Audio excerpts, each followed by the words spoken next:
ఎవరైనా స్టేజ్ మీద కనిపించారా? నీట్ విద్యార్థులు ఎవరైనా అసలు స్పీచ్లు ఇచ్చారా? అక్కడ మాట్లాడిన వాళ్ళందరూ రాజకీయం లేదా వేరే కోణం. ఇంకొకటి, గొడవ జరిగిన రోజు నీట్ విద్యార్థులు ఎంతమంది ఉన్నారు అక్కడ? కాబట్టి దారి మళ్ళీపోతుంది. ఇది ఆకాంక్ష మాత్రం ఉంది. కాబట్టి ఆకాంక్ష పరిష్కారం బిల్లు కమిటీ ఇది. రెండో పక్కన నీట్ అనే దాన్ని టోటల్ గా సంస్కరించడం, వీళ్ళ యాజిటేటర్ల యొక్క కోరిక తీర్చడం ధర్మేంద్ర ప్రధాన్ రాజీనామా ఏకకాలంలో చేయాల్సి వచ్చింది. కానీ ఒక ఉద్యమం ఒక అతిపెద్ద సమస్యకి ఒక పరిష్కార మార్గం ఆలోచించేలా చేసిందా? ఖచ్చితంగా అంటాం. కానీ నేను చెప్పింది అదే, పరిష్కార మార్గం ఆలోచించకుండా ప్రభుత్వం ఉంటుందని ఎందుకు అనుకుంటున్నారు మీరు? అంటే ఆలోచించుంటే ఇన్ని లీక్లు అయి ఉండేవి కాదు కదా. పరిష్కారం ఏం చూపించారు?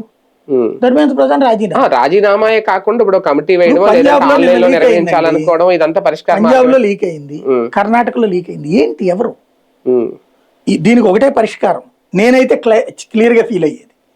ఇది రాజీనామా అన్నప్పుడు డైవర్షన్ ఉద్యమకారులే చేశాడు. ఎప్పుడు పరిష్కారం అవుతుందంటే లీక్ చేసిన వాళ్ళు ఇళ్ల మీదకి వెళ్ళి కొట్టాలి.